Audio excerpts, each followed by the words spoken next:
در را ببند و کلیدش را بگذار توی جیبت تا داستانمان را شروع کنیم. پسر ملا به مرد محترمی بی احترامی کرد. ملا وقتی قضیه را شنید برای عذرخواهی پیش آن شخص رفت و گفت این پسر خر است. شما باید او را ببخشید. جای پسر شماست. زن ملا حامله بود و پا به ماه، اما دچار زحمت بود و نزدیکانش را پریشان می کرد. بعضی از آنها پیش ملا آمدند و چاره‌جویی کردند. ملا فکری به خاطرش رسید و گفت الان درستش می کنم. بعد از خانه بیرون رفت و چند تا گردو خرید و به زنها داد و گفت گردوها را زیر پای زن بگذارید. بچه آنها را که ببیند برای گردو بازی بیرون می آید. شخصی به خانه ملا مهمان آمده بود. از ملا پرسید شما اولاد دارید؟ ملا گفت یک پسر دارم. پرسید چپق می کشد؟ گفت نه خیر. پرسید به گردش و تفریح می رود؟ جواب داد ابداً. پرسید حرکات جوانهای امروزی را دارد؟ گفت اصلاً. مهمان گفت پس خوشا به حال شما، به شما تبریک می گویم.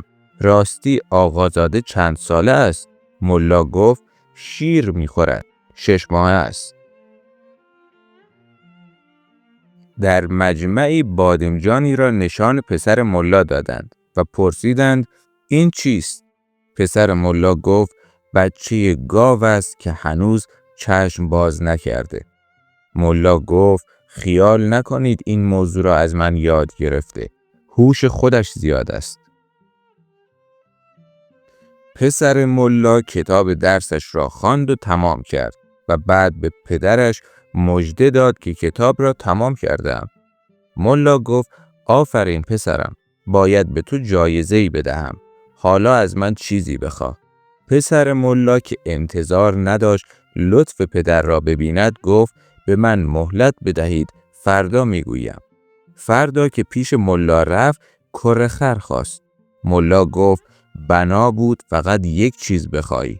تو مهلت خواستی، من هم به تو دادم. پسر ملا عادت داشت همه کارها را برعکس انجام دهد. ملا هم هر وقت میخواست پسرش را دنبال کاری بفرستد، عکس آن را سفارش میکرد. یک روز ملا و پسرش به آسیایی رفتند و آردی بار الاغ کردند و همینطور داشتن می آمدند. بین راه به رودخانه‌ای رسیدند. ملا از روی پل رفت و پسرش با الاغ از وسط رودخانه. ملا از آن بالا داد زد آهای پسر، کاری کن که بار توی رودخانه بیفتد. پسر بارها را تالاپی انداخت توی رودخانه و با خوشحالی گفت از این به بعد بچه خوبی شدم. دیگر کارها را برعکس انجام نمی دهم. پسر ملا کنار رودخانه ایستاده بود و نان می خورد. یک تکه از نان او در رودخانه افتاد. پسر نگاه کرد و عکس خودش را که نان به دهان داشت در آب دید. پیش ملا آمد و گفت یک بچه توی رودخانه نانم را گرفته. ملا گفت بیا برویم نان را از او پس بگیریم. آمدند کنار رودخانه. ملا عکس خودش را در آب دید و گفت احمق، از این ریش درازت خجالت نکشیدی، نان پسر مرا گرفتی؟ پسر ملا نصف شبی دستش را گذاشته بود زیر دهنش و داشت آواز می‌خواند. همسایه‌ای از پشت بام سرک کشید و گفت وقت خواب است، می شود لطف بفرمایید و دیگر آواز نخوانید؟ ملا گفت عجب آدم‌های پررویی، شب و روز سگ‌های شما واق واق می کند و من اعتراضی نکردم، اما شما نتوانستید چند دقیقه آواز پسر مرا تحمل کنید؟ زن ملا بچه را به ملا سپرد و گفت بیا 1 ساعت این را نگه دار، من غذا درست کنم. ملا بچه را بغل کرد و برایش لالایی خواند و مسخره بازی درآورد. بچه روی لباس ملا نقشه جغرافیا کشید.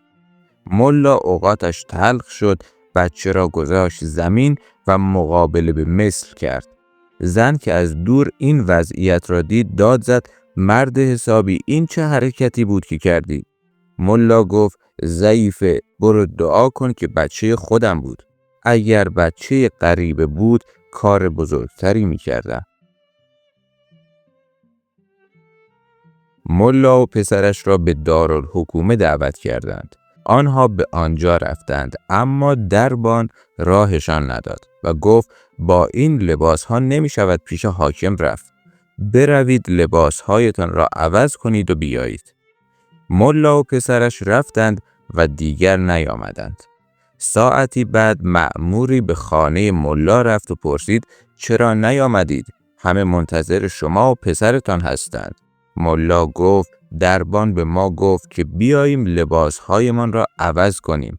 ما آمدیم، اما هر کاری کردیم لباس پسرم به تن من نرفت. به همین علت نیامدیم. یک شب عیال ملا گفت: پسرمان بزرگ شده. آرزو دارم عروسی او را ببینم. ملا گفت: خودت که میدانی پولی در بساط نیست. زن گفت: خر را بفروش و خرج عروسی کن. بعد حرف توی حرف آمد و موضوع فراموش شد. بعد از چند دقیقه پسر ملا سرش را از زیر لحاف در آورد و گفت: پس موضوع خر چه شد؟ به پایان یکی دیگر از پادکست های قصه و افسانه ها رسیدیم. از اینکه وقت گرانقدرتون رو در اختیار ما قرار دادید بسیار سپاسگزاریم. روز و روزگار خوش.